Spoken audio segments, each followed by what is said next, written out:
na naman. Ha? China na naman. Ha? Pagka medyo nagigipit na kayo, China. Ha? Hindi naman kayo inaano ng China. Kayo naman ng ano. Ha?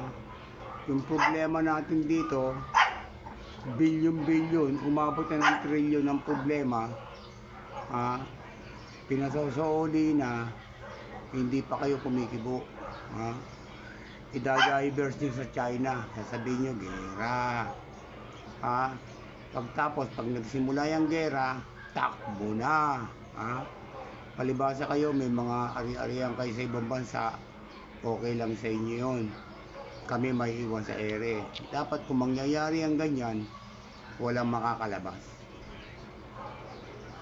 Sarado airport. Walang tatakas. Kasi mangyayari yan, ang mamatay nan dahil sa'yo, dahil sa inyo, ha? Sa katangahan nyo, kalokohan nyo, mamamatay ka. Ha? Kawawa naman yung mga bata, mga bagong panganak, mga bago pala sisibol, hindi pala nakakapagsimula. Ha? Nasa isip nyo, gera, para maligtasan nyo, matakasan nyo yung mga problema nyo rito. Ha? Katulad ng PhilHealth. Ha? Pinasasauli na sa'yo, ha? Patayan pa isauli yung mga nakuha mo sa PhilHealth. Ha? O, dadivers mo sa mga, sasabihin nyo, mga mangingisda. Na? Mangingisda, nakawan ng isda. Hindi nakakauli ng isda kasi binobomba. Eh yung bang PhilHealth na kinuha mo, sana ibigay mo sa mga mangingisda. Hindi na sila mangingisda. Di ba? Oh. Bilyon yan, milyon-milyon yan, ha. Yung kinuha mong pera, ibigay mo sa mangingisda, o di walang problema. Isusuli mo lang naman eh. Hindi sabihin nyo, get out! Baku, get out. Get out ka pa. Hindi ka naman Pilipino. Hindi ka naman nanalo. Dahil bumoto sa'yo. Divers din yung pasok dyan sa'yo. Eh. Hindi ka naman nanalo talaga. Oh. Di ba Amerikano ka? Oh. American citizen ka na. Sabi mo pa nga, kailangan mo mapakain yung pamilya mo. Kaya ginawa mo yun eh. Oh. E ba't dito ka sa Senado? Oh. Tapos magyayabang-yabang ka kasi may pagkain ka na. Oh, nakakain na kayo. Masarap na ang pagkain nyo. Oh, kaya ganyan ka na magsalita. Ang bira ka. Ang ayusin nyo muna yung problema dito sa Pilipinas.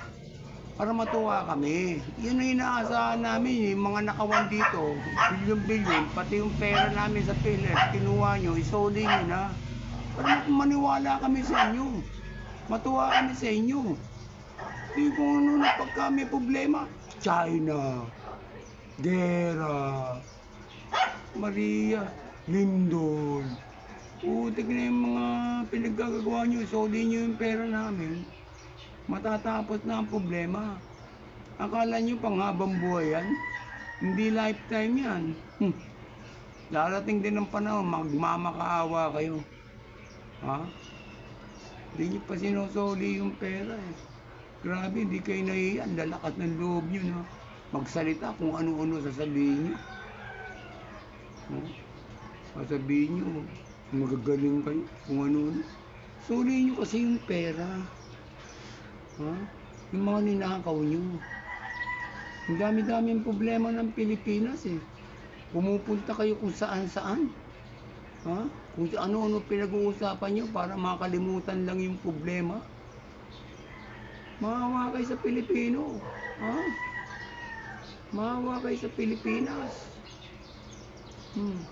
Yung kantang ang mamatay ng dahil sa iyo, dahil sa'yo. Oh, dahil tatakbo ka naman. Meron kayong mga ari-arian sa ibang bansa. Anytime, pwede kayong tumakbo. Ha?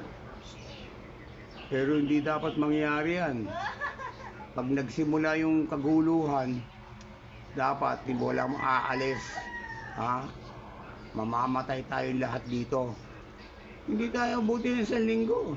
Ha? Hindi natin makikita yung kalaban. Makikita mo, puro eroplano, puro bomba. O, hindi pwede yung yabang kasi. Nakita mo yung nangyari sa Gaza, nangyari sa Israel. Puro yabang, sigaw sila ng sigaw. Nirape pa nila yung mga tao doon. O, pinapapatay nila yung mga sibilyan. O, ano nangyari ngayon?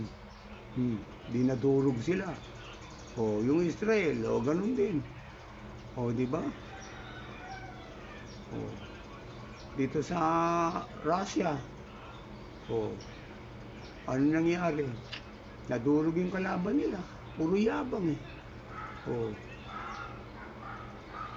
kaya, hindi ba pwede yung ganyan? Hindi nyo pwede sabihin nyo, get out, get out. Putot mo. Ang bira ka. Puro ka hangin, puro ka yabang. Wala ka rin naman binatbat. Sabihin mo, yung binabatikos ka tungkol sa passport mo na ginamit mo yung US citizen, nagpa-convert ka sa Amerika, ano sabi mo? Wala na ba akong karapatan pakainin ng pamilya ko? Kaya ako naman ginawa yun para sa pamilya ko. Oh, nagpakababa ka doon. Ha? Sabi mo wala kang pera, wala kang makain, walang makain pamilya mo, kaya mo ginawa yun. Eh ngayon, puro kaya yabang. Kasi bilyon-bilyon na nakuha nyo. Ha? May mga ari-arian na kayo sa ibang bansa. Matatapos din ang lahat. Mananagot kayo. Mananagot kayo.